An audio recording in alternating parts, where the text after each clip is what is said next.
I'm good. Yep. Okay, let's move closer. Actually, I think you saw it. Okay. Anywhere my. All right.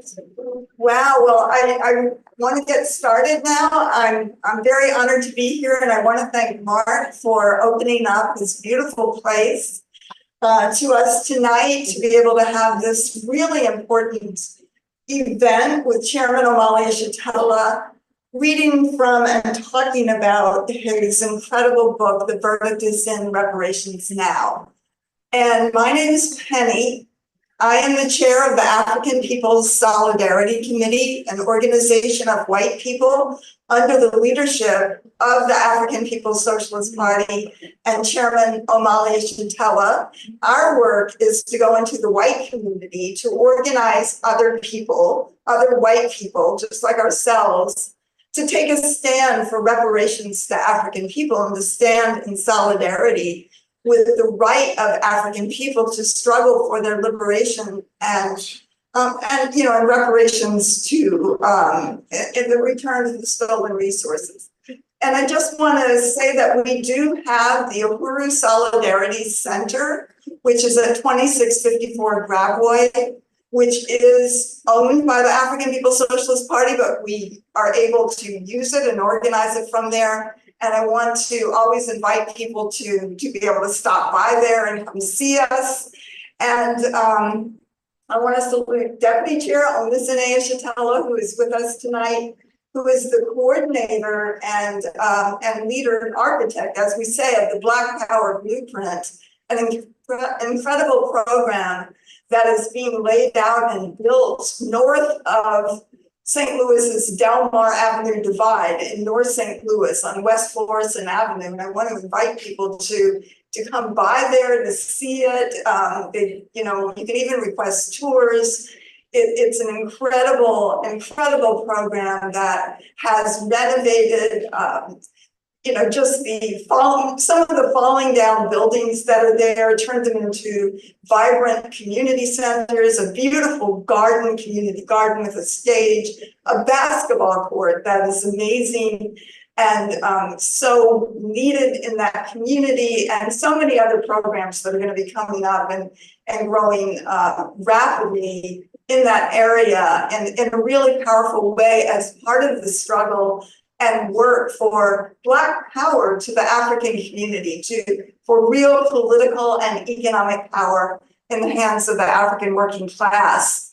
And, I just wanted to say, I want to open up and introduce Chairman Omali Yeshitela, certainly Chairman, the most incredible person that I have ever met, who has fought for the liberation of Africa and African people his entire adult life for more than 50 years, who has never stopped fighting until African people are free all over the world, till Africa is liberated. And I just wanted to say a little bit about you, Chairman, that Chairman Omali Yeshitela is from St. Petersburg, Florida, and that the chairman formed the African People's Socialist Party in 1972.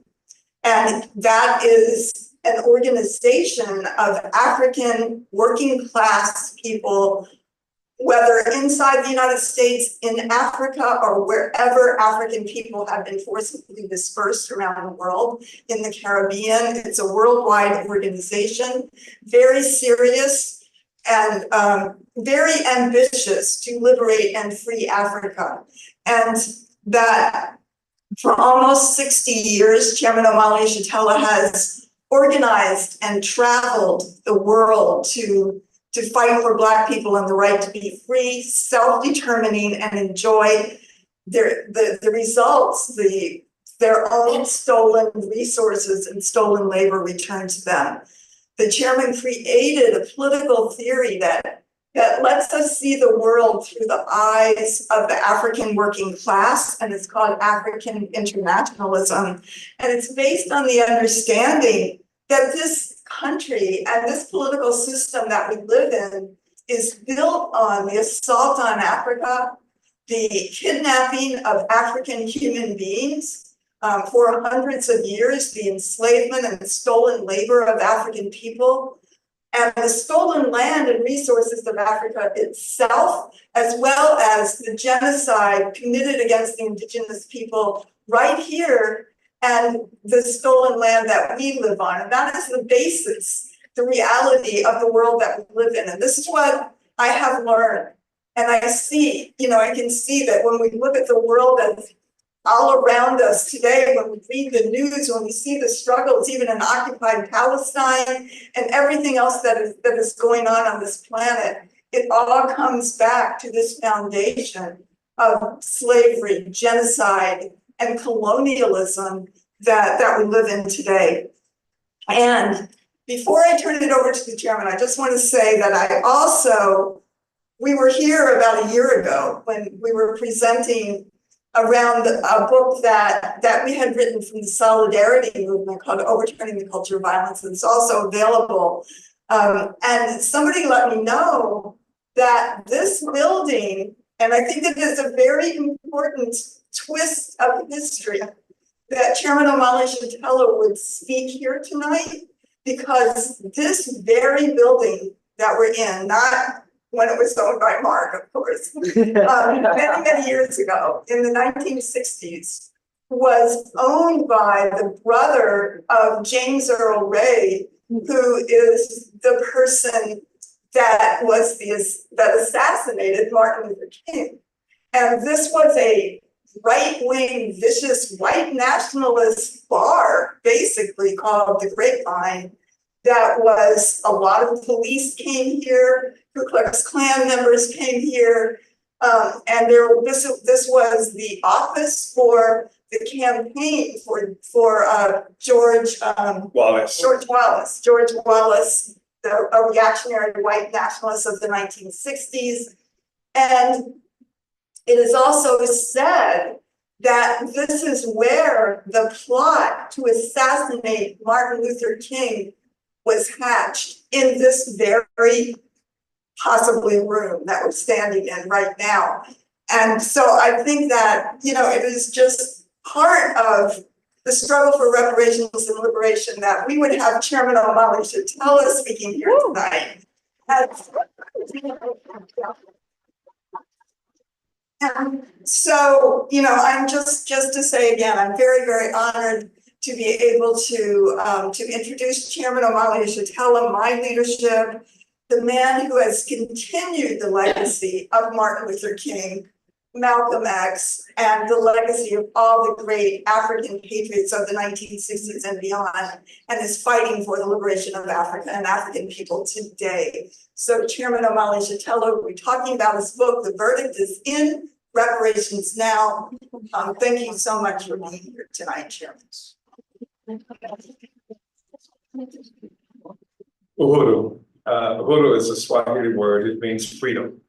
It's a word of greeting that we use in our movement and salutation and what have you. And I want to thank Comrade Penny for the introduction, and all of you for coming out on this evening.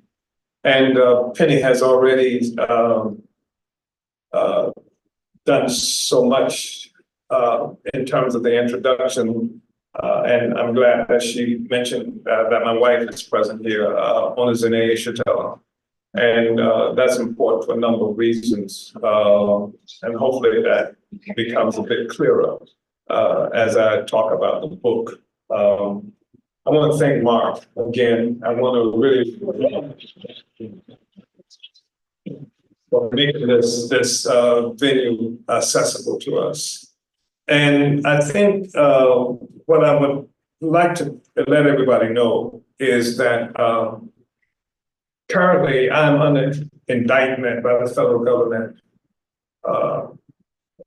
that intended to imprison me for what would at my age be a life sentence from 15 years in prison. Penny Hess is one of the persons that was also indicted, as well as Jesse Neville, who you did see and will see again before this is over. And I was indicted by the federal government because they said that I worked for the Russians, and that the work that I have done for Black people, certainly since I guess they said 2014 or something like that, was as a Russian employee, as an agent of Russia. And the specific things that they have charged me with relate to speech crimes. And what I did was organize election participation in St. Petersburg, Florida, 2017, 2019. Jesse Neville was one of the candidates. And the campaigns that we ran on revolved around the question of reparations to African people, reparations, and also dealt with things like gentrification, Black community control of police, et cetera. But the reparations thing, I think, is one that was cited in the federal indictment, and they said the Russians paid us to do that. We also the indictment also includes a charge that a campaign that we did revolving around genocide. When the United Nations did a tour throughout the United States, I think it's something like 6 different cities, and we participated in that tour. And every place the United Nations went, investigating conditions of Black people, we were there. And part of what we were doing while we were there, in addition to speaking at the events open to the public, we were also gathering signatures on petitions, asking people to sign them, to unite with our demand that the United States go before the United Nations for the violation of the UN Convention from 1948 on the prevention and punishment of the crime of genocide. So they said the Russians paid us to do that. And also I went to Moscow to participate in an international conference of people who were struggling for self-determination from around the world. And they said that, I think they said, this is the time where I became a Russian agent, became employed by the Russians. So on July 29th of 2022, at 5 o'clock, pre-dawn, the United States government, military forces attacked my home on Redbud, in North St. Louis. They came with armored vehicles. They used flashbang grenades, battering rams, and my wife and I were sitting at the dining room table. I call it dining room table, but it's a really tiny place. But and we heard this noise coming from outside that we first thought was some kind of alert that a tornado was coming initially. And then it became clear that was a command coming from outside saying, this is the FBI. And everybody in this residence should come out with your hands up and your hands empty. And shortly after that, the grenade sounds began to go off all around the neighborhood. I was to learn shortly, and a few minutes later, that even in the back stairwell of our house, leading upstairs, they were exploding these grenades and what have you. And when I got downstairs, I was greeted by these people in military attire. And as I mentioned, there was an armored vehicle in front of my house. And there were these armed persons in military gear. They had assault weapons pointed at me, not just pointed at me, but the things you see in the movies, like those laser darts, they were all on my chest, just my chest, filled with those laser darts, with the clear, the statement that they could kill me if they wanted to. And I thought they might, because they had killed Fred Hampton in 1969. It came to his house at 4 o'clock in the morning, and they killed him. So that's what I anticipated. I had told my wife before going downstairs to open the door to greet them that she should get on the phone and call people and let them know we were being raided. But she couldn't, because they had jammed our phones. So we couldn't communicate with anybody. But when she comes downstairs following me, she opens the door and she's almost hit in the face by a drone that they've sent up the stairs into the house. I get downstairs and I am zip tied behind my back. My wife, when she gets downstairs, she's handcuffed behind her back. And when we're asking them what is going on, why is this happening, they tell us that a Russian national is going to be indicted in Russia later that morning. And should he ever come to the United States, they will arrest him.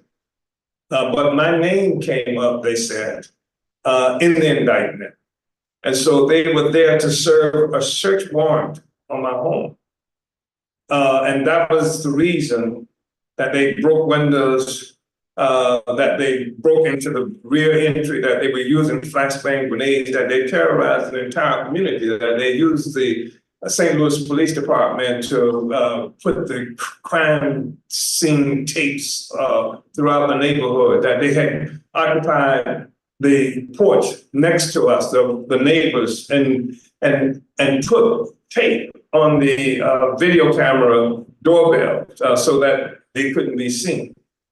So we are downstairs and talking to them, and they're asking me to sit on the curb outside. It's pre-dawn. The grenades are still going off all around in the neighborhood, etc. So we finally are able to extract ourselves. I asked them finally, if we could leave. And they told us that first we could go upstairs where they said we could go upstairs and sit there sort of on the guard. And I don't want to go upstairs. Can I leave? And so they finally said, yes, we could leave.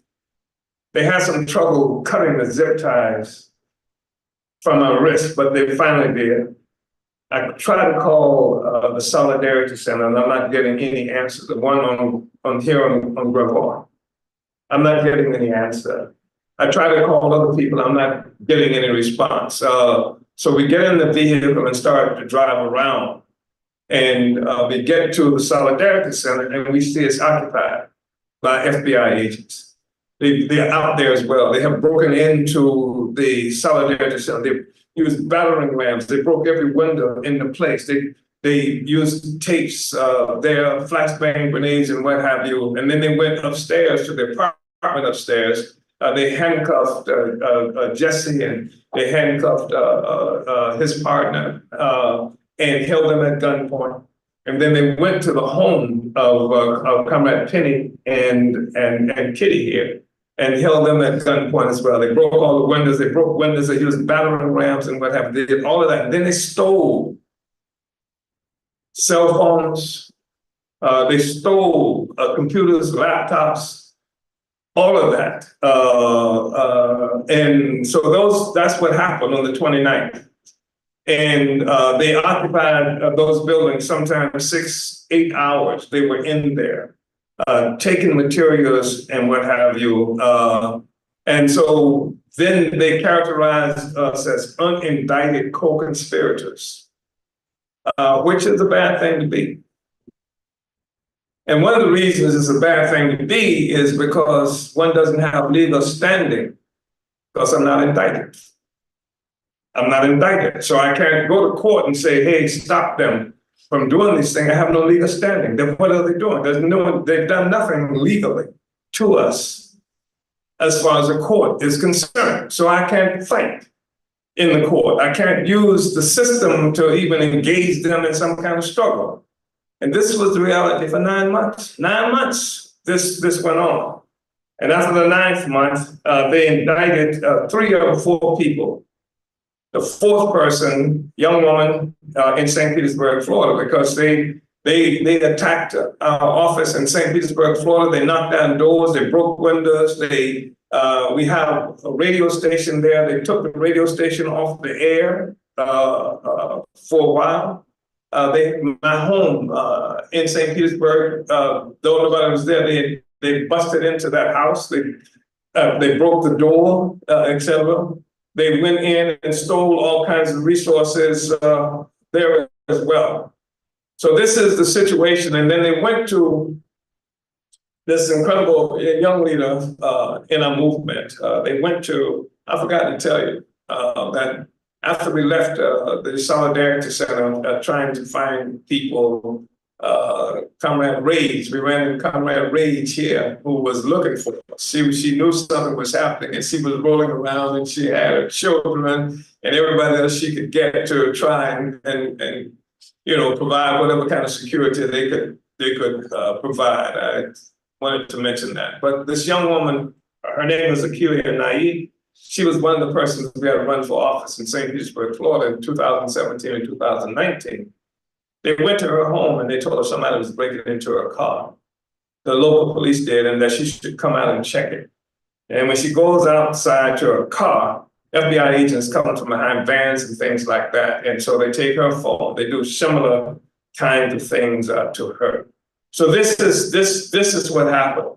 And so this was happened on July 29th, simultaneously. Both of the states and cities, St. Petersburg, Florida, St. Louis, the tale of 2 cities, if you will. So 9 months later, we are indicted and go to court for this indictment, where I am put in leg irons and handcuffs and mugshot, fingerprinting, and what have you, put in a cell where they kept me for a few hours. I think on the same day, Comrade Penny Hess had a similar treatment. And on a few days later, Jesse Neville faced the same kind of situation. So that's what happened to us. Those more or less the actions that they claim were consequences of being Russian agents that they used to indict 3 of us. And that's one of the reasons why it's important for you to be here on today to talk about this book. This book talks, the verdict is in, Reparations Now, is about a tribunal that the African People's Socialist Party held in Brooklyn, New York in 1982. Reparations Now. It was the World Tribunal on Reparations that was held in 1982, probably before the birth of the Russian that they said I was working for, 1982. And the thing is that it's not that they expect anybody to believe this. The thing is that what they have done is similar, it's typical of things they've done in the past to Black people and to others who they consider radicals on some occasions. They, in the 1960s, they did a similar thing, the high tide of the Black Revolution, the assumption that all of the white people are going to be scared of Black people, and then certainly scared of Russia, which at the time was Soviet Union, Soviet Russia, which the United States was engaged in what they referred to as a Cold War, but it wasn't cold in those places where people were dying as a consequence of this contest. And what they did was, because as I grew up, you learned that the Russians were coming, the possibility of an atomic bomb, even in elementary school. The children are told to get under the tables because when a bomb comes, et cetera, et cetera. So the whole population in this country and everywhere the system existed was taught to be terrified of Russians. You even saw popular movements like the thing of the body snatchers. What's that movie called? There's something of the body snatchers? Invasion of the body snatchers. And so everybody had to be alert, because if you were not alert, these creatures would come and take you over. This is the whole notion about the communists who will come and take you over. So you had to always be awake and always be alert. Otherwise, they will come and take you over, and you don't even know it. You act different. You become automatons and things like that. That was the thing that they did in the 1960s. So now they make the same kind of assumptions that there are enough white people who will be afraid of Black people, who would be able to detest Black people, and then there are the Russians. Also. So you got this Russian Black people connection all over again. So it's not necessarily that they think that this is believable, what they said, but they are basing their attack on us on what they assume to be the prejudices of white people in this country. I think they're wrong in some ways. I really think that they are wrong in some ways. So this is what we're having to contend with right now. This is what we're up against. But this book, which was not intended as a book, this was first printed in 1982. I traveled all over England, France, Ireland in 1982. They didn't charge me with being an Irish agent or an agent of the Irish Revolution, because I was there in solidarity with the Irish who were living under absolute colonial domination by England. I was there. And we came to really important agreements. In fact, the Irish Republican Socialist Party united with our demand for reparations and actually held press conferences right there in Belfast that was under British domination in a horrific way. I mean, in a real terrorizing kind of way. And they came out in support of the position on reparations. And they also united with us because we talked about genocide and the fact that the United Nations had passed this convention on genocide in 1948. And the United States refused to ratify it. It was 40 years after this convention was put forth at the United Nations that before the United States would even ratify it. And they wouldn't ratify it because of Black people and so-called Indians and indigenous people here, and fear that we would take them before the United Nations, charging them with genocide. So this is something that helps hopefully to contextualize what it is we're talking about. And we mentioned Martin Luther King and what happened here, and the death of King. This was one of the things that happened. They killed King. King did not slip in a bathtub or got hit by a car. They killed King. Malcolm X was killed. In the 1960s, you saw the murder of Black Panthers all around this country, assault on Black Panther Party, the Panther 21. In 1969, where the FBI, I forgot how many charges of conspiracy, like one of the charges against me. And some conspiracy, we're working with the Russians, and part of the conspiracy is designed to make the United States look bad in the world. Anyway, that's part of this, what we're dealing with. And the reason that there can be this perhaps gasp or perhaps even surprise by the politics, the question of reparations, the question of colonialism, because ours as an organization, we're not involved in a movement to make America like us, make white people like us. We want freedom. We want freedom. We want what every dignified people on the planet Earth requires, demands, self-determination, right? Feed, clothe, and house ourselves. We're opposed to welfare slavery like any other kind of slavery. We demand the right to feed, clothe, and house ourselves, self-determination, to be self-governing people. And so that's something that has been denied us. And the only reason it sounds strange is because of what did happen in the 60s. because the anti-colonial demand was the demand not only in the United States, but around the world. People around the world was fighting against colonialism in Cuba, in throughout South America, whatever, throughout Africa, and in this country. That was what the movement was about. And so part of what happened was they crushed this movement. We had the assassination of King, assassination of Malcolm X, the murder of more than 30 members of the Black Panther Party in 1968 alone. And then, of course, you had Lumumba in Congo. You had Nkrumah overthrown in Ghana. You had Che Guevara after he was captured, wounded and captured in Bolivia, assassinated. This was a crushing of the whole struggle for self-determination against colonialism. So you don't hear the demand against colonialism, or you haven't heard it for a while. But the African People's Socialist Party was born in 1972, the same year that the St. Louis organized the Team 4 plan. Read about the Team 4 from the Rand Corporation, hired by St. Louis, that put together this program they call benign, neglect.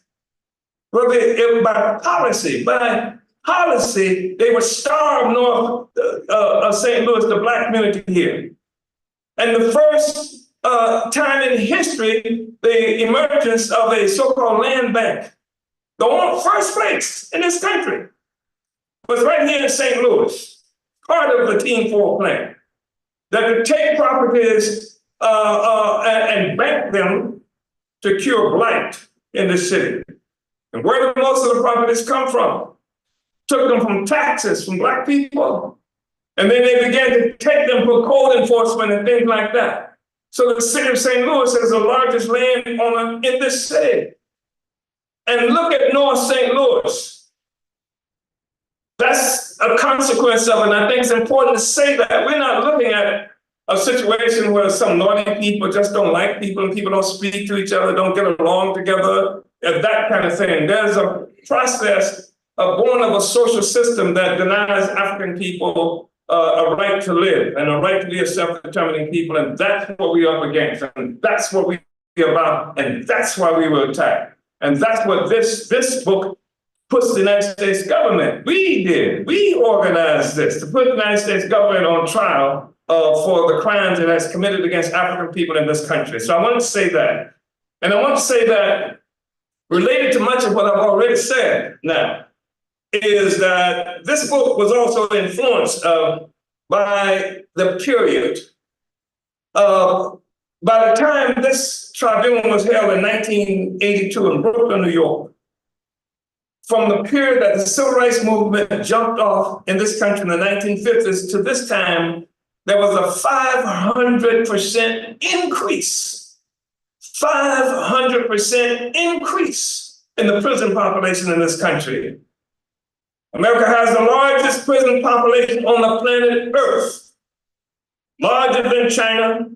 That's its adversary, that is been determined to be this autocratic government, larger than Russia, the largest prison population in the world with almost 1 million African people locked up in prison right now. That's the reality that we confronted with. And so this crushed the movement. We talk about a process, a deliberative process to crush the fight by Black people just for happiness and the return of the resources that's been stolen from us.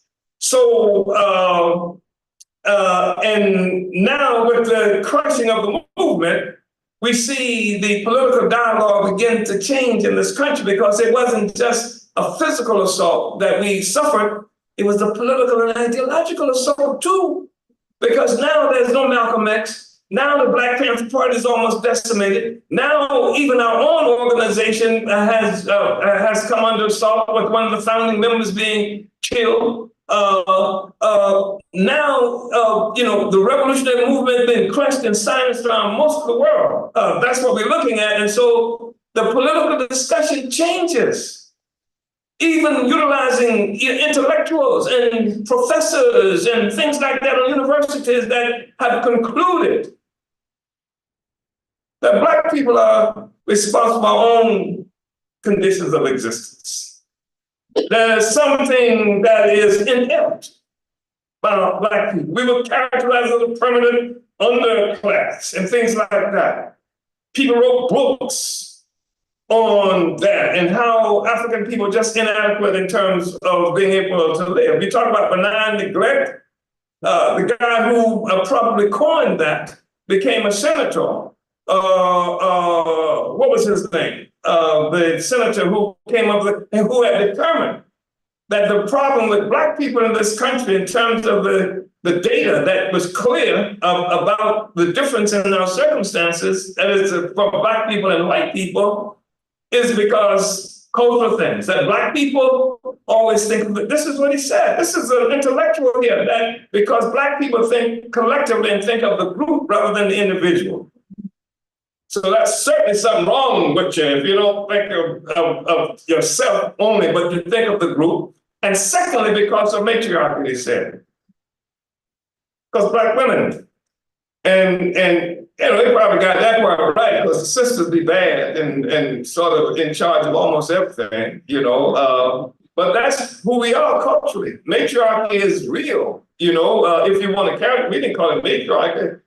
It was just, she said, do it and let's do it. You understand? But the point I would make, though, is that they would take things that are culturally definitive about us and then criminalize it, make it something and say, that's why we suffer. Not because we're in a relationship between oppressed and oppressor, or because of something that's wrong with us.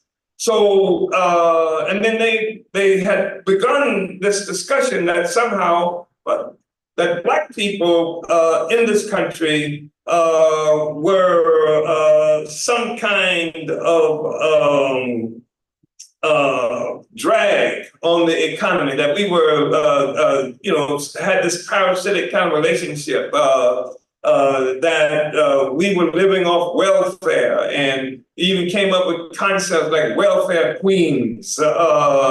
And we were these burdens, economic and social burdens on the white world or white community. This is what we were dealing with at this time. So I'm part of a movement. I'm a part of a movement that is designed to free Black people and to be able to rescue us from these circumstances. And so we saw during this tribunal as one of the things that would contribute to taking on this whole notion that somehow Black people have lived off the welfare of white people, when the reality is this vast backwards. It's that the white world has lived off the welfare of Black people. That's how this whole thing got started. I mean, it's not like Black people were sitting around in Africa waiting to, trying to get the first trip here to get on some kind of basketball team, et cetera. Didn't happen that way. Somebody came. The Black people in this country and the indigenous people are the only people who did not come here looking for a better way of life. They came here at gunpoint. And that's just an absolute truth. So I just wanted to say those things, and hope I haven't over-talked. There are a few things I would like to mention. I would like to share just some things with you. This book is evidence. That's part of what I'm saying. So I can't stop them. I couldn't stop them on July 29th when they invaded my home and took over the neighborhood with their grenades, with their drones. I couldn't, they forced me to come to Tampa to be in that prison and put me in leg irons and chains. They now took my passport, so I can't travel anywhere out of the country. I have to report to them once a week. I have to tell them once a week. They can come to my home. They say, I want to come. They can come to my home anytime they want to. These are the circumstances under which I'm living, and my wife is living, and they took my wife's personal weapons. So this is what we are dealing with right now. This is what we're dealing with right now, and I couldn't stop them from doing those things. And I can't stop them from taking me to court. We have filed a brief with the court 3 months ago, more than 3 months ago, asking that these charges be dropped, showing how ridiculous the charges were. The brilliant lawyers that we have put forth the argument that these charges should be dismissed. And the court was taking them under consideration. They even allowed us to come for oral arguments to Tampa, Florida. And that was more than 3 months ago. And we haven't heard anything. We were due to go to trial in February. And so this is the thing that we've been living with up to now. And this is part of what makes Mark's decision to host this meeting in your presence so important. So I wanted to just say, this is some of the background for why we would even do the tribunal. The tribunal that we did in New York in 1982. No Russians involved in this. We made this decision. We have agency. We don't need Russians to tell us that we oppress. And there's an assumption that's out there that Black people are not intelligent enough to come to our own conclusions. Therefore, somebody white has to always tell us what to do. And there's an assumption here that this belief is deep enough, pervasive enough in American society that people would go along with it, even though it doesn't make any sense. They've said, I mean, I can show that the stuff they're talking about now, I've been doing this for 50 years, the stuff they charge 60 years almost. They said it doesn't matter. Part of the argument is that it's not what you said. In fact, this is content neutral, the charges are. It doesn't matter what you said. It's the matter that the Russians told you to say it. This time. You've been saying it for 40 years, 41, but this time the Russians told you to say it, and that's why we're going to put you in prison for the rest of your life. So anyway, here is the indictment that was presented at that tribunal. Have I talked too long up to now? Where are we? Okay, so here's the indictment that I presented to the tribunal. I function at the tribunal as a people's advocate. And we had people who were there, historians. We had really incredible historians because one of the first things we had to do was prove a crime had been committed.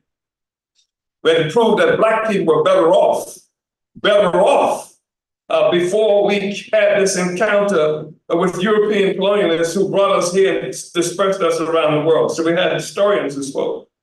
We had people who were healthcare workers trying to solve all these health problems with data about what it was. We had testimony, economic testimony that showed that a minimum of $4.1 trillion just in stolen labor alone. We calculate the first time you will find a quantification of the amount of value that was stolen from Black people during this whole era of enslavement and subsequent to that. First time it ever happened in history. Books have been written subsequent, and they based it on the documents that we provided at that tribunal. We had economists, we had psychologists, we had educators, we had cultural workers, all of them to testify at this tribunal. We had people who had been imprisoned in this country to testify about the conditions in the prisons and the thing that took. We had someone from Attica. People in this room, most of you are too young to remember the Attica Rebellion. And when they killed 42 under Nelson Rockefeller, who was governor of New York at the time. So Attica's a prison in New York. They killed 42 people under Rockefeller's orders at Attica. So we had various people testifying at this tribunal. And the tribunal was carried out according to international law, quite transparent. So anyway, this is the indictment, part of it. It says, brothers and sisters and brothers, Africans and peoples of the world. Today we are charged with the most serious responsibility of bringing charges against the United States government for crimes it has committed against the oppressed African people in the United States. In the name of the oppressed and domestically colonized African population in the United States, this World Tribunal on Reparations for Black people in the United States charges the United States government with crimes against our people which constitute a violation of international law, such law being defined for the purpose of this World Tribunal as 1, general international law. By general international law, we mean laws which, that law which is defined in Article 38 of the statute of the International Court of Justice as international conventions, whether general or particular, establishing rules expressly recognized by the contesting states. B, international customs as evidence of a general practice accepted as law. C, the general principles of law recognized by civilized nations. D, judicial decisions and the teachings of the most highly qualified publicists of the various nations as a subsidiary means for the determination of rules of law. We use the Charter of the United Nations as part of the basis for the tribunal that we were conducting. And all of this was important to us also because, as I mentioned, and you will, when you buy this book, you'll see testimony from various people who had to face the most extraordinary and often fabricated charges and what have you. And the fact is that most people are not aware of such a thing as international law. International law. And so it was important for us to use this tribunal to introduce to the public, and especially African people, that there is a law that is greater even than the law of the United States. This is international law. So that's part of what it is that we did. And in addition to the United Nations, and there are other things you can see in terms of law, but I wanted to point out this. 3, as one of the legal basis for the tribunal. The Convention on the Prevention and Punishment of the Crime of Genocide. This is 1982. But the Russians, they said, got me to do this in 2014. So the Convention on the Prevention and Punishment of the Crime of Genocide, this convention reads in part, Article 1. The contracting parties confirm that genocide, whether committed in time of peace or in time of war, is a crime under international law, which they undertake to prevent and to punish. Article 2.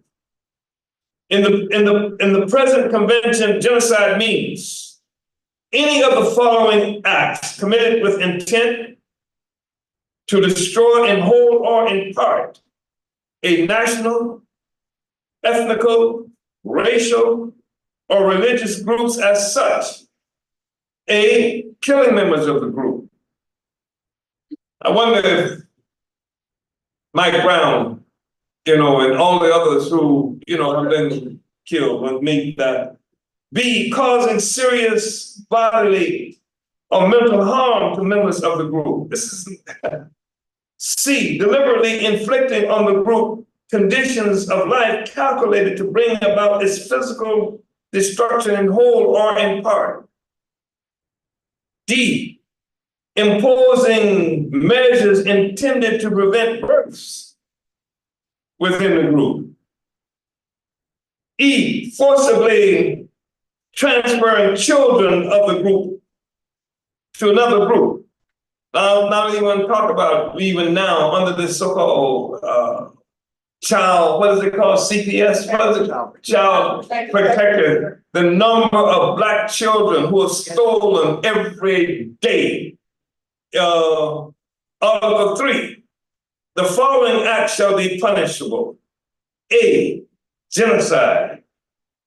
B, conspiracy to commit genocide. C, direct and public incitement to commit genocide. D, attempt to commit genocide. E, complicity in genocide. So this is the Convention on the Prevention of the Punishment and Crime and Crime of Genocide. And again, I'm just picking this out. There's so much stuff here as well in terms of human rights law, et cetera, that the United Nations finally adopted. But a point that I'm making here, if you look at this and then some of the other stuff, you will see it's glaringly clear just what a phony charge, manufactured thing that they have done to us. I want to share something else with you quickly because I'm talking to you about colonialism and us being African people.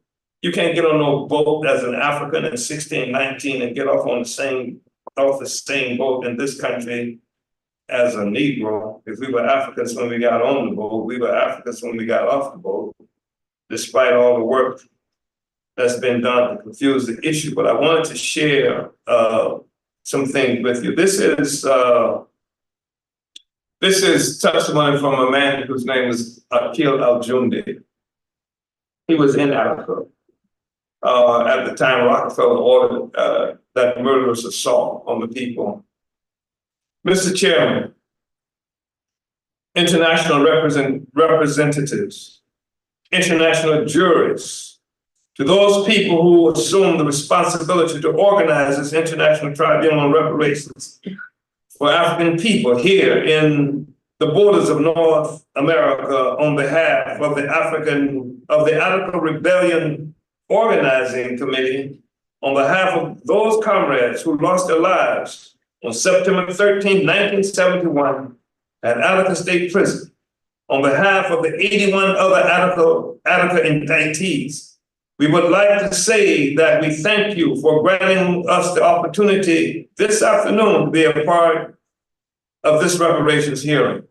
And everybody who testified, this is when the whole colonial question was still alive, and this is what they had to kill. This is the death of King. This is the death of Malcolm. This is the death of Lumumba. This is the death of Nkrumah. This is the assault on the Black Panther Party, who clearly had a politic that was opposed to colonialism.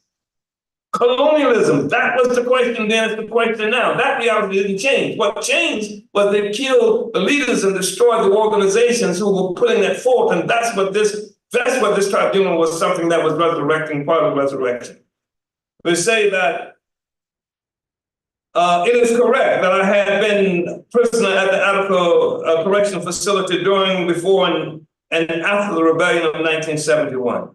I would like to bring to people's attention that yesterday a brother by the name of Mufundi, who was one of the Admiral Holman brothers, Admiral Holman, the prison in Alabama, he spoke also, gave a presentation in reference to prisoners, particularly as it applies to the South.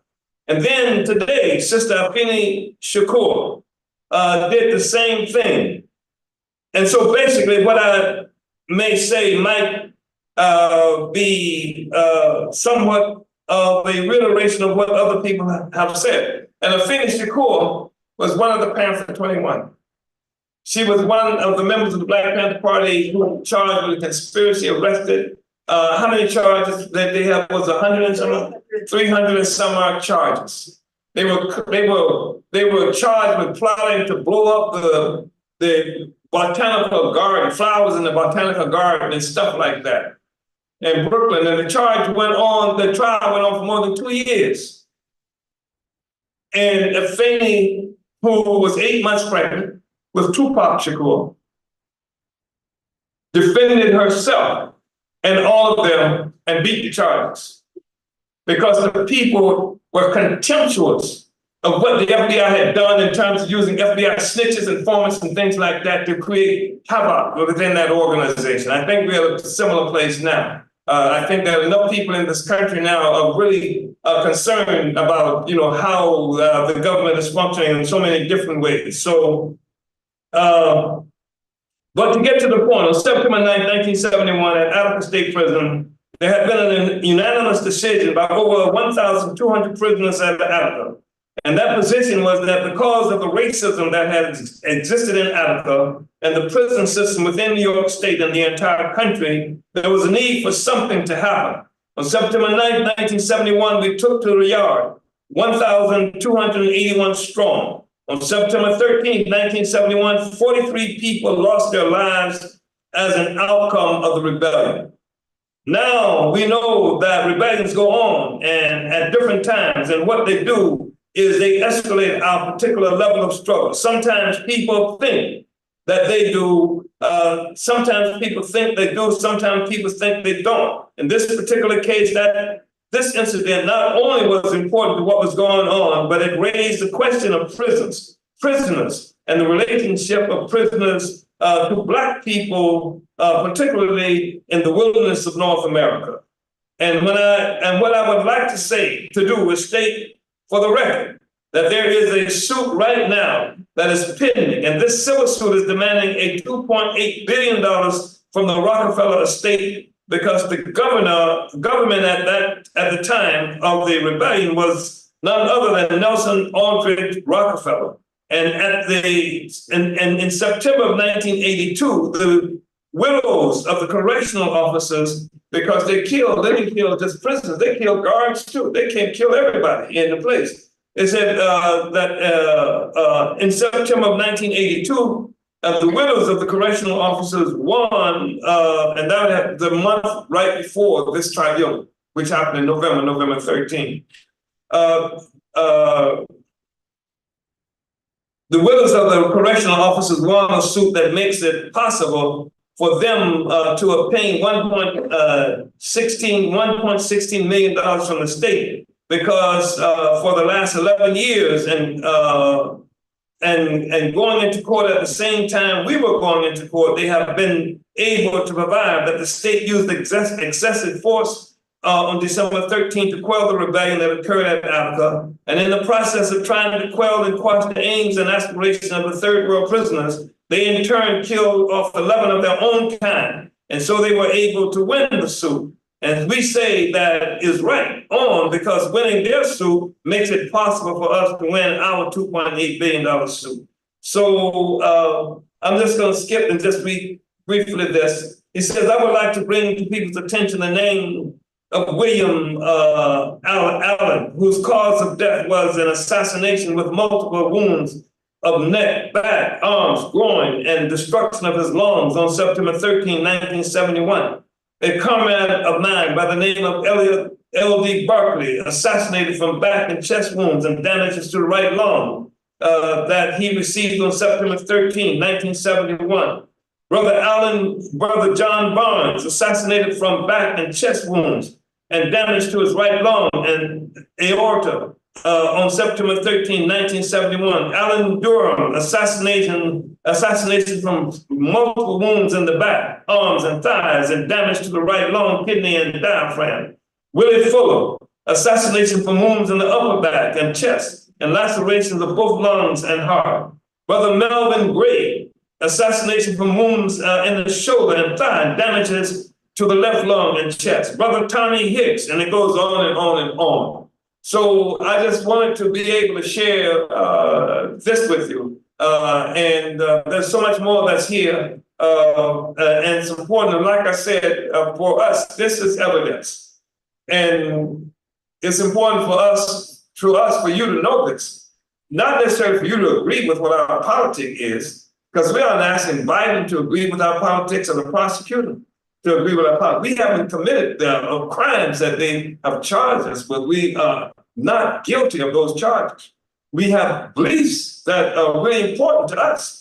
And it's important to Black people. Black people fought and died around similar beliefs in this country, and can't ignore that. We're in a place now where we are talking about being perhaps an origin of the scheme, the plot to kill Martin Luther King, who was one of the people who died. I mean, the evidence abounds throughout this country. My presence is evidence of what I'm talking about. The fact that you don't see indigenous people walking down the street here is evidence of what I'm talking about, because they're in concentration camps, those who survived, they're on Indian reservation. This is an objective reality that they don't want to talk about. And this is why they attacked my home on July 29th. And this is why we're facing charges. And this is why it's important for you to know what's in this book.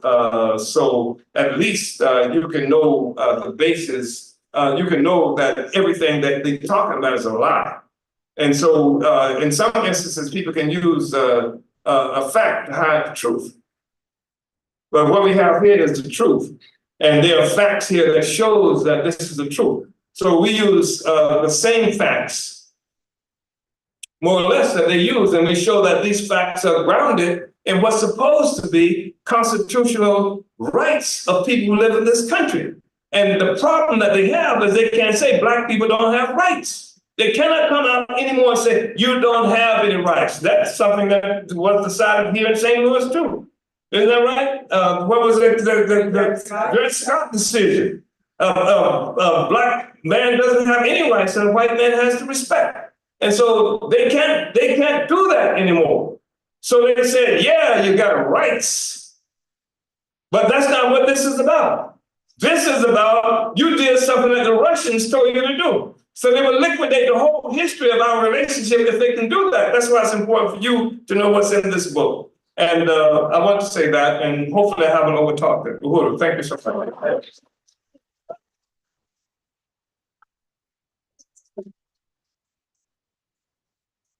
Thank you so much for that overview.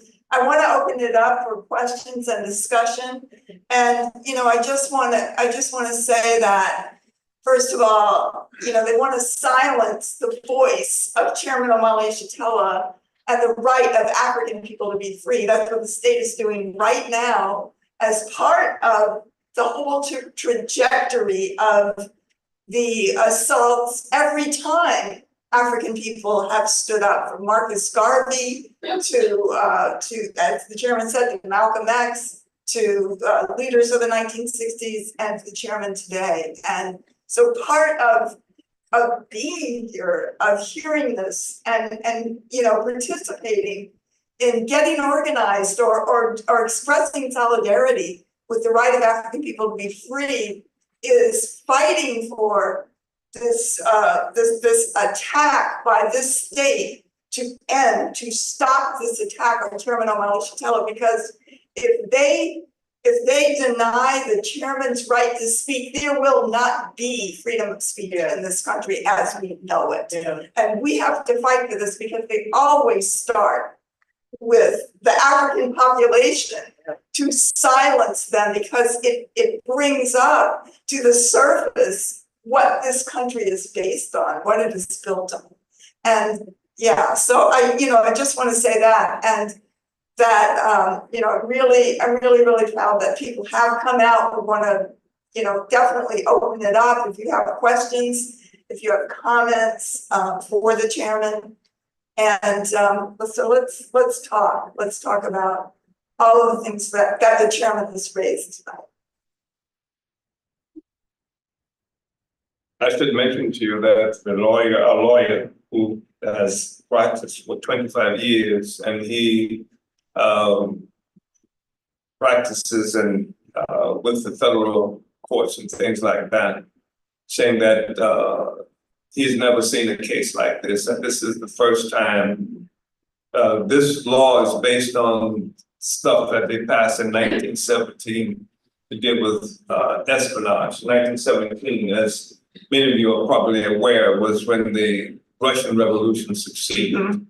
And so part of the Russian boogeyman thing that they did was they created this espionage, these laws against espionage. And so that's where it has its basis. But a lawyer said this is the first time that this law has ever been based on speech.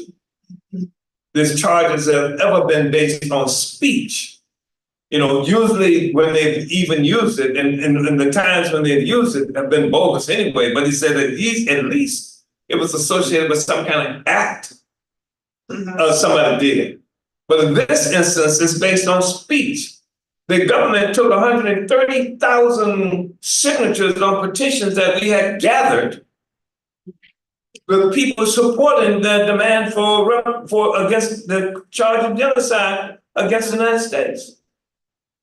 So this is something that I think is important to make you aware of as well. So please don't hesitate if there's any question or anything that you want to put forward to do that. Yeah, and I do want to, the chairman has said it, I do want to reiterate that Chairman Omali Yeshitela and certainly Jesse and myself are innocent. They know it. How could a man who has fought for the right of African people to be free, fight for reparations, to fight for justice for all oppressed people and end the colonialism, suddenly at, 50 years into it, suddenly become a Russian agent. I mean, how ridiculous, and they know that. So this is to tie up and attempt to, overtly silence Chairman Omali Yeshitela. So, we're not gonna let that happen. So I want to, I just definitely want to ask for any comments. What do people think? Yes, Angelica, thank you. Chairman, if we could speak to what this tells us about the situation in the United States and the government. Could you say that? Could you hear that? I couldn't hear it now. You have a mic that right there in the audience someplace. There was a mic. It's not right. It doesn't. Okay, we don't have that anymore. Angelica, please. I'm sorry, Angelica. I would like for you to speak to what this, this indictment means in regards to the condition of this country. I mean, what this country is in and the government in kind of. Yeah. I'm proud to say that we have played a role since the founding of our party in 1972 in struggling to rebuild, to complete that whole revolutionary project that was against colonialism. For, I don't know if anyone has noticed, but almost every day now you open a newspaper, you see some struggle happening, they say colonialism, colonialism, colonialism. That wasn't the case. After this crush this movement, we have led that, pushed that. And what is happening is the world is changing in the sense that the struggle of colonized people all around the world has achieved such, ubiquity that every place you look up, people are fighting against colonialism. Whether it's on one of these concentration camps, they call it Indian reservation, people are defying colonialism. Whether it is in occupied Palestine, people are talking about fighting against colonialism all around the world. So I think that's one of the things that this whole and we see the question of colonialism, the genesis of this whole social system is a world economy that was created through colonizing peoples everywhere around the world, and so people fighting against that. That's what is. Every war, everything that you see happening has been to try to hold this thing together. That's one thing. The other thing is that there's increasing competition in the international arena also, and by other state powers, Russia, China, Iran, other countries are also, and I think that that there's a profound crisis of a social system that again has its foundation in colonialism. And so internally there are splits all over the place. The social splits, you saw it on January 6th when those weren't Black people who attacked the Capitol. Those weren't indigenous people. Those weren't Mexican. Those were white people who attacked the Capitol and defecated on this woman's desk and whatever the hell it was that she did, that defiled the glorious Capitol. And so I think that the crisis, can you imagine this? You got a former president who indicted 91 charge indictment. Mm-hmm. A former president who was being indicted because he said that elections are phony in this country. He said they're phony, that it was rigged, etc. Then you got another president who was in power, by the way, who in 1972, the year the party was founded, as a senator in Delaware, from Delaware, was fighting against things like the busing regulation and who was opposed to the Civil Rights Bill. This is putting me in jail. The guy, this is his Justice Department that's doing it. So you got this profound crisis that's happening everywhere. And I think they're trying to crush it. And I think they see critical to the whole thing is the struggle of Black people. And then I think also this thing about genocide is the possibility in their imagination, because they are in a fight with Russia, China, Iran, all of that, the possibility of one of those countries taking the question of genocide against Black people into the United Nations as well. And that's something that's really problematic for them politically, because they're posing as a great democracy fighting against all these autocracies around the world. So I think those are some, and the other thing, let me say this, that we really fractured the absolute unity of white people in opposition to Black people. That's part of what I'm saying. I think they made a mistake. I think they miscalculated so much, because a movement has white people who are actually part of it in more than 130, 140 cities in this country who are doing this work, talking about reparations, talking about genocide, talking about these kinds of questions and I think that's the problem, that they cannot rely in the same old way on the total absolute solidarity with white reaction. So I think those are the things that contribute to it as well. Yeah, I think that's a really good point. And, I would also just like to just say some of the things that the chairman has talked about. I came into the Solidarity movement.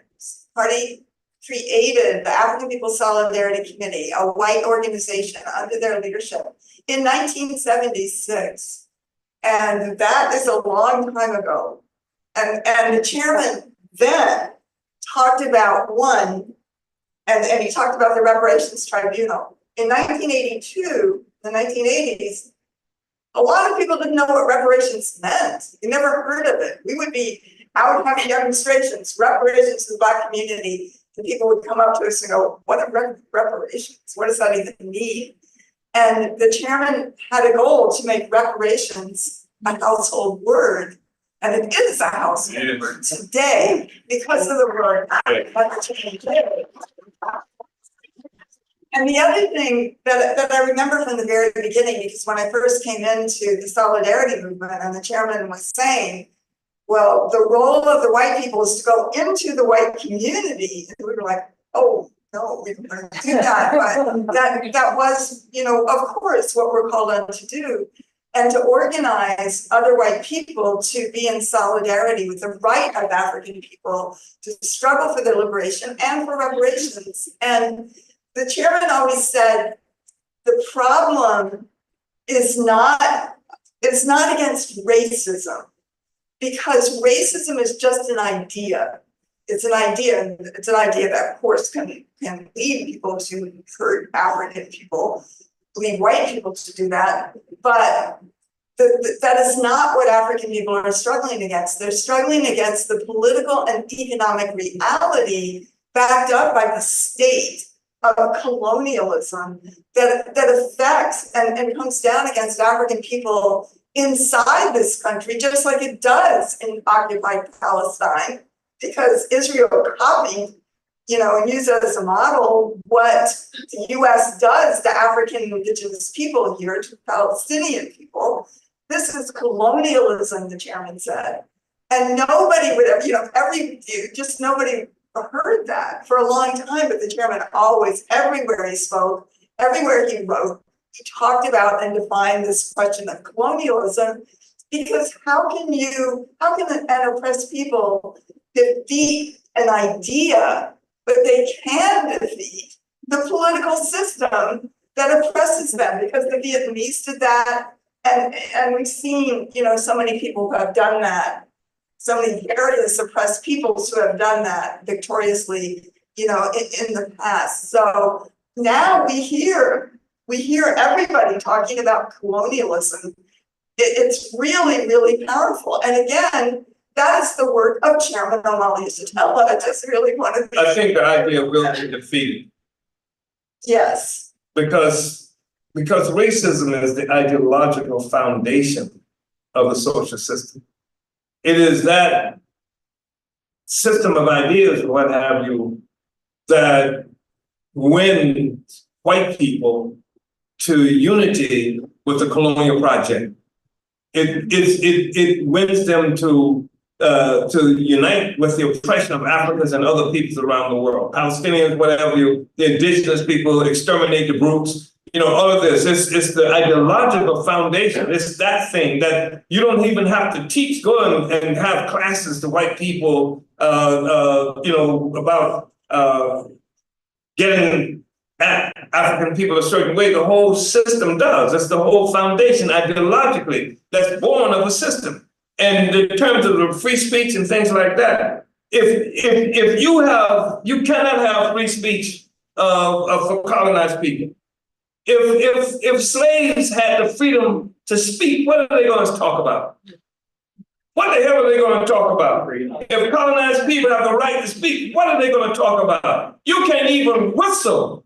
Like Emmett Till, when they murdered him at 14, 15 years old. There's no such thing as free speech. So that's the thing that we're looking at. And I wanted to mention, going back to the question that Angelica raised, and I'm preempting probably Deputy Chair Omali Yeshitela. I think one of the critical reasons they attacked us is that the programs that we've created, economic development programs, they are negating colonialism. We are not a protest movement.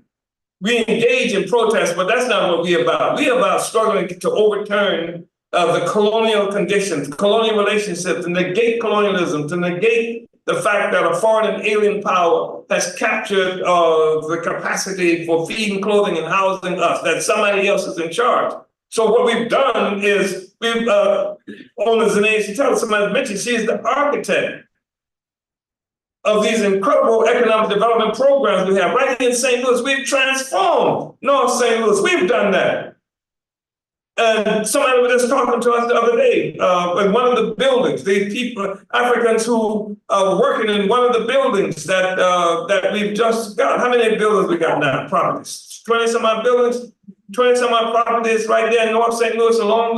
We've been able to get them and transform the city. And this one brother who was working with his crew there, he talked about, because we created, they claim, I think, the government that we took, what, $7,000 or something like that from Russians, something like that, they say, somewhere in that neighborhood. But we put a basketball court right there on West Florissant. Yeah.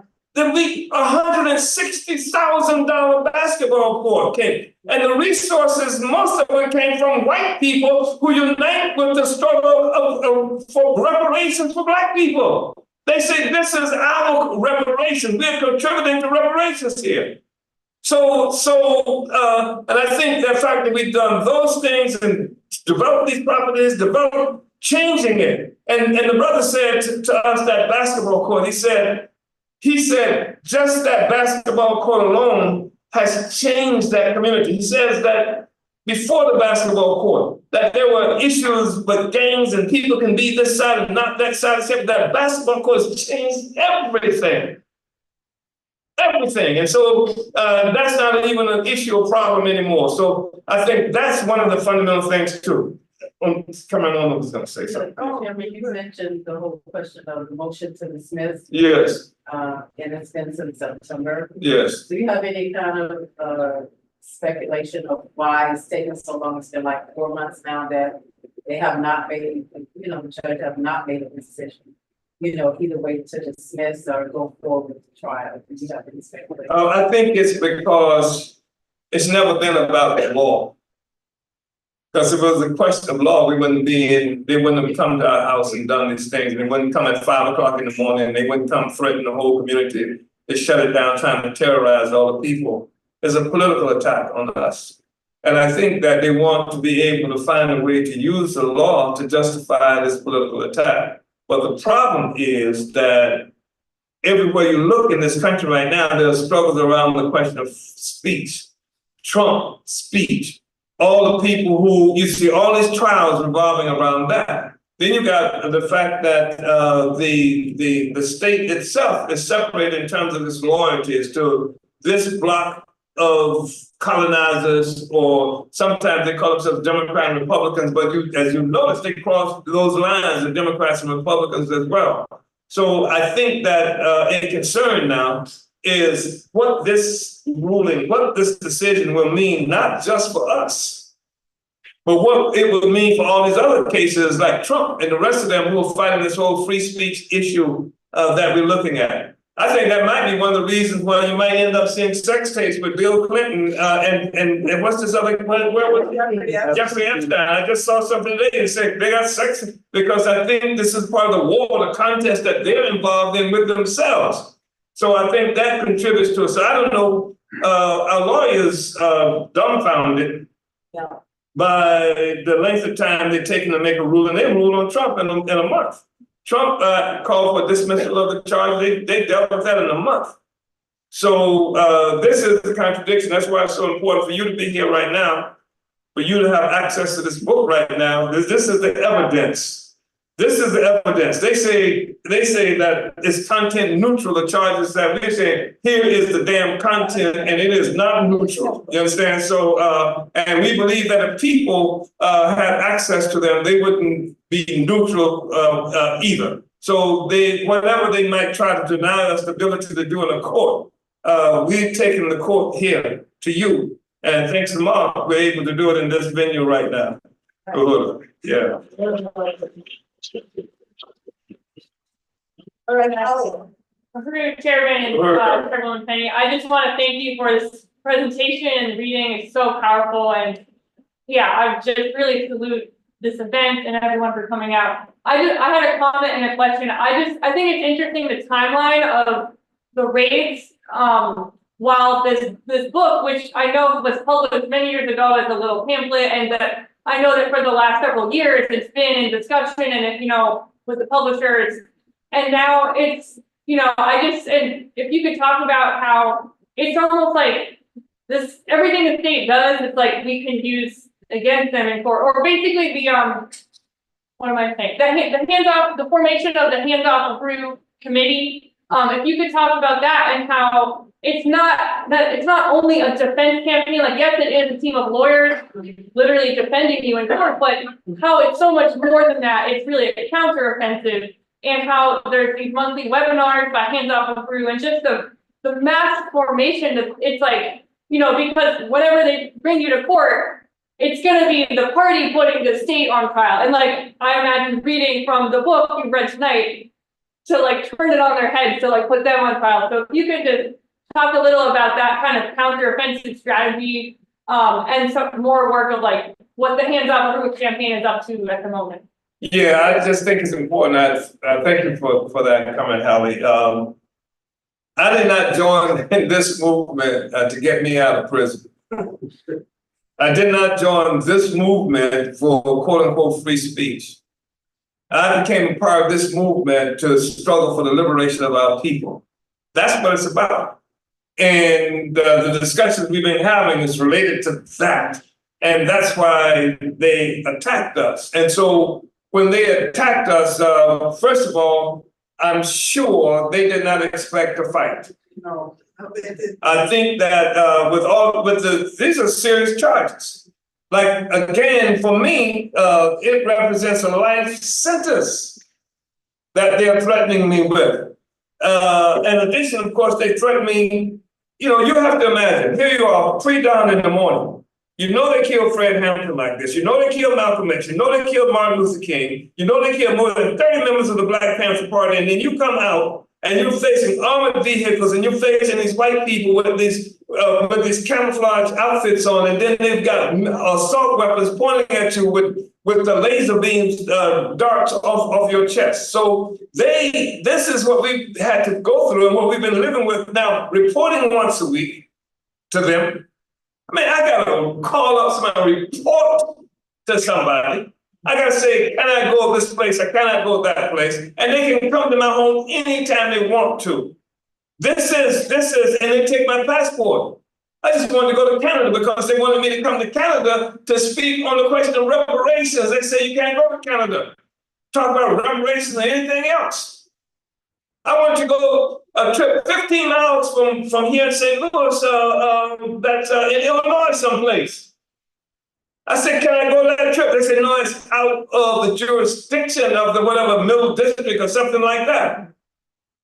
So you can't even make that trip without permission and you can't go now because we have to get in touch with Tampa, the federal court in Tampa, or the federal people in Tampa to get to make that all right. So this is what we've been living with. And so they assumed, because they came so hard at us with such terroristic tactics, that what we would do is simply be willing to take some kind of deal. That you take a deal that just commit to this. What do they call it? Some plea deal. We take some plea deal. Just say you won't do it anymore. We put you on some kind of what do you call it? You go some work program or some silliness like this. That's what they thought would happen. But what happened instead is that we initiated what Hallie was talking about, a counteroffensive. They had attacked us this way, so we attacking to deepen this thing, because there were more people who knew about us after that attack than knew about us before the attack. Because they had killed off this part of the revolution. People couldn't even tell you about Malcolm and Martin and Panthers, except they saw old vintage films and stuff like that. But now this thing has been projected back into the world on one place. What was it? Democracy Now! Yeah. Maybe 500,000 or more people have seen the interview there. People never heard about us before. Right here from St. Louis, Channel 2. 700,000 or more people have seen the interview that I did there. And so more and more people now are aware of it than were aware of it before. People who are afraid to step out and say anything now, they've seen us do it, and they have the courage to stand up and they're beginning to say things too. So that's part of the consequences. And the other thing that we've done is that we built this magnificent anti-colonial free speech movement to free the Uhuru 3. Hands off Africa, hands off Uhuru, hands off Africa. And there are some 40 different organizations crossing the ideological spectrum, different nationalities and what have you, from Cuba, from Venezuela, from the indigenous people. And speaking of indigenous people, the case of Leonard Peltier, who's been locked up for almost 50 years. And you can't, and who's going to defend them? They're in concentration camps. He was in a concentration camp just like us when they came to get him in the first place. So you got the indigenous people in this concentration. Leonard Peltier, one of the people who we were talking about, faced this charge, but we are working with him now. We're working with all these colonized people and movements and other people who we want to engage in this struggle. We had a mobilization on November 4th. That one of these nasty colonial white left organizations tried to sabotage. But this was to drop the charges. Mobilization, where we had several hundred people come out in Washington, D.C. to march with us. We had several hundred people come out to Los Angeles on the same day to march with us. We had people who marched for 8 miles in Sierra Leone, in West Africa. We had people who had demonstrations in Liberia, in West Africa, Namibia, in West Africa. So this is the kind of thing that we've been able to do in terms of the counteroffensive that we've initiated. So it deepens the revolutionary movement, it deepens the struggle, and the struggle is getting more traction now than ever before. So this is their dilemma. Yeah. The thing that we always say, that I forgot who mentioned it, may have been Kermit Penny, but this whole issue of First Amendment rights, the First Amendment was not written for the Uhuru 3. Wasn't written for me. Wasn't my First Amendment.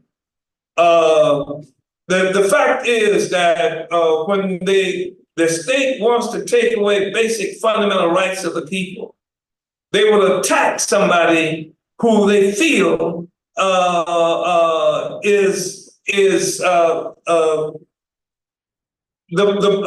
large sector of the population will be down on them anyway, so that they can attack us with something. White people don't care enough about that, and white people can be stupid enough to go along with that. But the fact is, that's not my First Amendment. And if they're allowed to open the door to assault the First Amendment by attacking the Uhuru 3 with some bogus Russian stuff, or because I believe that Black people should be self-governing and determining the people. If they can do that, then they've opened the door for attack on First Amendment rights, period. It's not just me, it's everybody. And what they're doing is playing white people cheap by being able to do that, so we think that we can take them on, and we think we're in good company to make that happen. So Hallie, I know that was a pretty long response, but I hope it was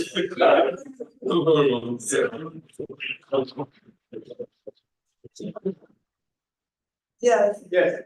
Just a general question on, it seems like there's maybe a relationship between some of the programming happening in Old North St. Louis with some of the attention that you got from the US government. Is that a coincidence, or do you see some connection between the two? Yes.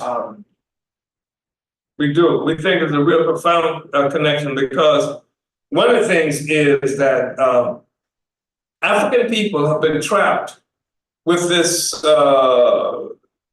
thing, and like 1965, the Voting Rights Act passed, and it's supposedly create universal suffrage for everybody. But the same year they passed the Voting Rights Act, they killed Malcolm X. A few years later, they killed Martin Luther King. Since 1969, they killed Fred Hampton. 1969, this whole assault. 1969, J. Edgar Hoover says, the head of the FBI says that the greatest threat to the internal security to this country is Black people, the Black Panther Party in this instance. So they waged this war against Black people, so that now that you have the right to vote, Malcolm's program is no longer there. King's program, who King was about this whole poor people's campaign, that he talking about taking over Washington, D.C., laying down on the airport so the planes couldn't last, taking over the country, all of this stuff, liquidating the ability of any plan or any program for Black people. So there's been this assumption that we don't have any alternative except the Democratic Party. And this is the same Democratic Party that Joe Biden's in, the same Joe Biden that was against the Voting Rights Act, that was against, all of these things for Black people. So we don't have an alternative. That's what many people have thought. They've killed off our leaders, they destroyed the organizations, and now what is happening is that there's actual, not just an alternative in terms of ideas, but actually programs. You can join, you can touch it, you can connect to this program. You can have housing because we're making housing. You can have, the things for the children because we're creating those. You can have, we created doulas for African women in a city where something like enough Black babies die in the first year of life. They fill 15 kindergarten classes. We are in the process of now creating a women's center that deals with healthcare and things like that. So we are showing this practice possible for us to do it. That's a profound statement against colonialism, and I think that's the problem. I think that's a severe problem. They have done everything. The government. We went before. We had an older person that went before, tried to go before the Board of Alders, and with the objective is to get the board to declare that St. Louis would be a sanctuary, a Dred Scott sanctuary city, so that the local government would refuse to work with the FBI or any federal agency that was trying to attack Black people for trying to uplift the Black community. Jesse Todd, who was the older person from the 18th Ward, put that before, tried to get that before the board. So and they said. Yeah, they said they were going to bring an agent of the FBI and the police, and that there would be public discussion around that. They don't want to touch it. Yeah, I'm sure that there's a direct connection to the programs that we've done here. But I should tell you that there are extensions of programs that we've done in other places and are doing in other places as well. But yeah, there's a direct relationship to it. Yeah. Right. Well, this has been really powerful, and I just want to bring up Comrade Jesse, who's going to talk about the Uhuru Solidarity Movement's convention. I want to really encourage everybody to get this book. The verdict is in, Reparations Now, and the chairman would be very happy to sign it tonight. And just really want to thank Comrade Mark again. Comrade, really appreciate you. This is a great place. So Yeah, so thank you all for coming out, and we say Uhuru. Uhuru. Uhuru means freedom, and Vencedemos, we are winning.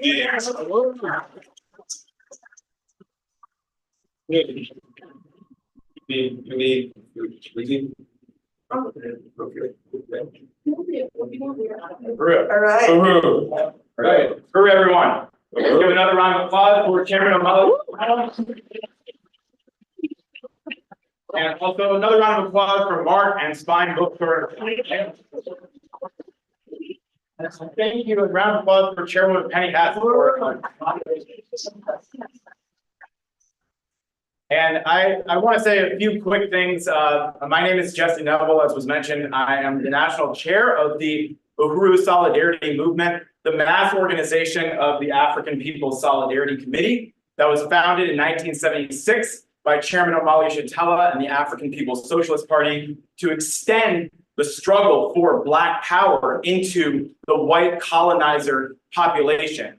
And I'm very honored to be a member of this organization. And I just wanted to quickly say that watching this event tonight brought me back actually to almost exactly 14 years ago when I first met Chairman Omali Yeshitela. I actually looked it up. It was January 21st of 2010 in Florida at the University of South Florida. It was a beautiful event. It was actually coordinated by Deputy Chair Yeshitela to celebrate the acquisition of the chairman's many books and pamphlets into the Special Collections Archive. And it just reminded me of that because it was the chairman on stage in discussion like this. So this was very moving to be here. And, you know, I remember that night. I remember meeting Chairwoman Penny Hess that night, the chairman, and Kitty Riley was here. And it was a life-changing night because I joined the Uhuru Solidarity Movement as a result of that event. So I'm very excited and moved to now be standing before you all at such a similar event to talk about why you should become members of the Uhuru Solidarity Movement. And first of all, I want to just ask the room here, if you could just give a show of hands for people who have been inspired by what you've heard to want to do something to build the movement here in St. Louis. All right, there we go, unanimous. I like that. Give yourselves a round of applause. So the first thing I want to ask you to do is get out your phone and go to uhurusolidarity.org, UHURU-SOLIDARITY.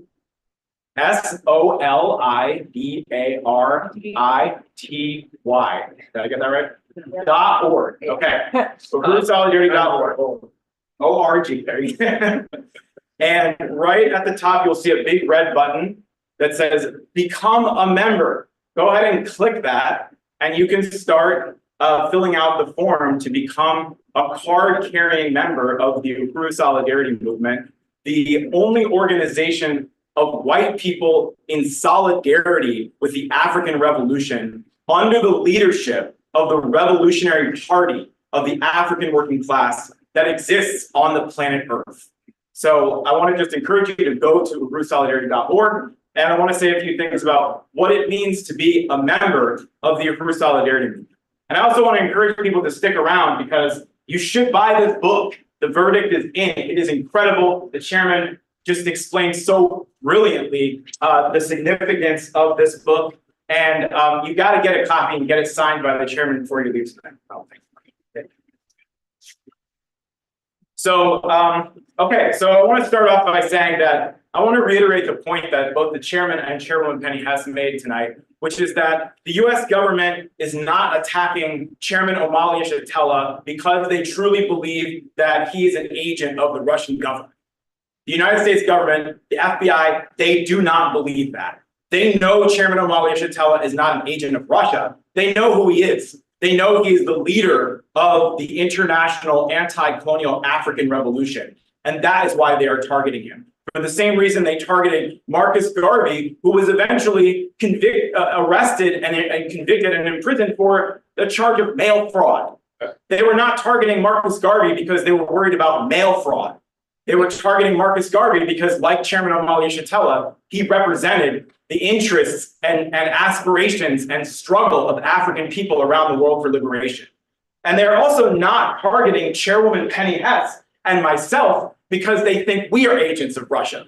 They know we are not agents of Russia. We are targeted because they know we don't work for Russia. We work for the African Liberation Movement. We work for the African People's Socialist Party. We work under the leadership of Chairman Omali Yeshitela. And it has been pointed out by Lisa Davis, who is one of the leaders of the Black is Back coalition, that for over 100 years in this country, when thousands of white people gathered in massive numbers to lynch and torture and terrorize African people for over 100 years, no white person was ever indicted. The chairman mentioned Emmett Till, the white woman who accused Emmett Till of, quote, whistling at her and instigated that vicious torture and lynching murder of Emmett Till, died in her sleep last year after the Biden administration's Department of Justice closed the case on whether or not she should be held accountable for instigating that murder. And yet, Chairwoman Penny Hess, the first white person in history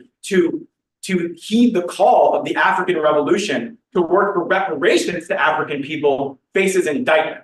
And obviously, this was designed to scare you away from going to uhurusolidarity.org and clicking become a member. But so far, it has had the opposite effect, because so many white people who don't like this government, who don't want to be represented by this ruling class that goes around the world committing genocide and inside this country against African and Mexican and indigenous people to represent us, who would rather be represented by the heroes of humanity, the leadership of African and oppressed and colonized peoples led by Chairman Omali Yeshitela, have said, well, if they're being targeted by the FBI, they must be doing something right. And like the chairman said, when they used the battering rams to break down the door of the Uhuru Solidarity Center, all they did was show white people what doorway to walk through, to join humanity, to join the revolutionary struggle, to join the oppressed and colonized peoples of the world who are fighting to build a future without oppression and exploitation. So that's what I want to talk about tonight. That's why you should join the Uhuru Solidarity Movement. If you are one of those people that would walk through that door, now that you know it's there, now that you know where to go to say that you stand with the oppressed peoples of the world, that you believe reparations are owed to African people, that you believe this land should be turned back over to the indigenous people, that this land still belongs to the indigenous people, that we are not indigenous people, we are the actual illegal aliens colonizing and occupying this land, that you believe that African people have a right to self-determination and a right to lead their own struggle for liberation, then this is the organization for you. You should go ahead and become a member of the Uhuru Solidarity Movement. And I want to say that there is a place for everybody in the Uhuru Solidarity Movement. We have people in this room, literally, who are teachers, who are students, who are artists, who are nurses, who are construction workers, linemen. Is that right, Brendan? Okay. We've got people of all ages, backgrounds, gender and sexual identities. We are Jews who are opposed to what the state of Israel, the illegitimate colonial settler state of Israel, is carrying out against the Palestinian people in our name, and who can see, as Chairman Omali Yeshitela says, that the most important thing we can do to support a free Palestine is make revolution where we are, in the belly of the beast, by joining under the leadership of the African Revolution. And what unites all of us is this optimistic vision, this revolutionary optimistic vision embodied by the African People's Socialist Party, embodied by the Uhuru movement, that we have the honor to be a part of and to embrace, and to get out of the cynicism and despair and depression of life on the pedestal of empire and domination, which is dying and which is being destroyed, and instead to see our future with the rest of humanity who are fighting like hell to free themselves from colonial oppression once and for all. Right. So that's what it means to be a member of the Uhuru Solidarity Movement. And I want to ask you right now, if you, first of all, raise your hand if you are already a member of the Uhuru Solidarity Movement. Okay, I'd like to see that. And raise your hand if you would like to become a member of the Reparations Solidarity Movement tonight. Okay, there we go. My name? Yes. Oh, I'm Deborah. Deborah, right on. Good to see you, Dora. And your name? I'm RJ. RJ. I already know their names, but that's for you. Do we see another hand in here? Okay, so we have 2 new members of the Uhuru Solidarity Movement. Let's give them a round of applause. And if you didn't raise your hand and you're still thinking about it, you can talk to us once we're done and we can get you signed up as a member. Membership is $25 a year. For students, it's $10 a year. Or you can become a sustaining member of the Uhuru Solidarity Movement, which means you give monthly reparations. And all of the work that we do, all of the resources that we raise as reparations go directly towards the programs that the chairman was just talking about. Anti-colonial programs such as the Black Power Blueprint right here in St. Louis on the north side that are negating the colonial mode of production and building actual, tangible, concrete political and economic power in the hands of the African working class. So that is the first thing I wanted to say. And the second thing is that for everybody, members and just supporters, people who are interested, and anyone else, on March 9th and 10th here in St. Louis, we are very excited to announce that we are hosting our national convention, No More Genocide in Our Name. This convention is a call to white people to stand for victory to African people, victory to the Palestinian people, victory to indigenous people, victory to all colonized and oppressed peoples around the world fighting for national liberation. And at this convention, we will have a keynote presentation by Chairman Omali Yeshitela, a keynote presentation by Chairwoman Penny Hess, an incredible presentation by Deputy Chair Onizene Yeshitela on the work of the Uhuru movement to actually build self-determination in the African community. We will actually do a tour in North St. Louis to show you the programs of the Black Power Blueprint. And we will have workshops and presentations on how to build this movement, how to actually get down on the ground where we are and build organization under the leadership of the African Revolution. So this is on March 9th and 10th, again, Saturday and Sunday. There's going to be a meet and greet at the Uhuru Solidarity Center the night before. The convention itself is taking place at the Uhuru House at 4101 West Florissant Ave. And you can register by going to nomoregenocide.eventbee.com. There's also a QR code on here. So raise your hand if you are planning to come to the USM National Convention. Okay, that's it. That's awesome. Give yourselves a round of applause for that. So I'll leave it at that. Thank you so much to Chairman Omali Yeshitela and Chairwoman Penny Hess and to Hallie and everybody. Oh, thank you, Hallie, for reminding me. I'm also holding the Burning Spear newspaper, which everybody should pick up. This is the latest issue, hot off the press, and it's incredible, incredibly powerful newspaper, the voice of the African working class. We have them here for $1. And Len over here is our membership coordinator. So if you are interested in becoming a member, please talk to Len or myself or other organizers of USM who are here. And we have membership orientations every Sunday that Len can talk to you about as well. So our slogan is unity through reparations. So I want to say unity through reparations.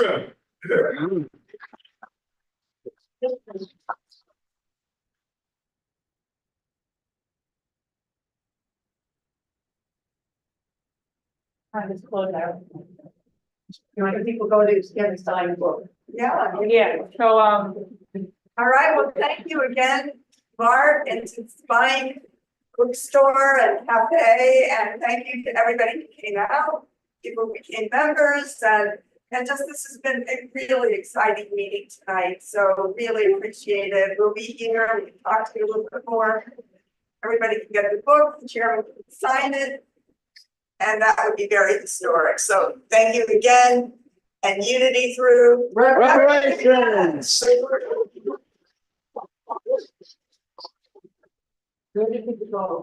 Thank you. so that we have, down here, you can buy them for the stock. And then I think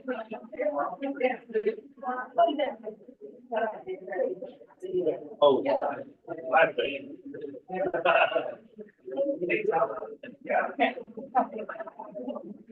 Wait, you're gonna have to.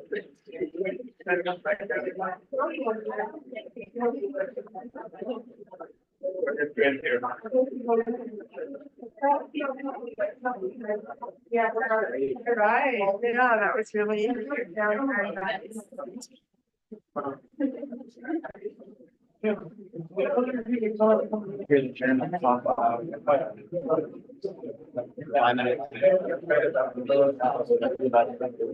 Okay. Watch out. Yeah, I know, it's good. It's just,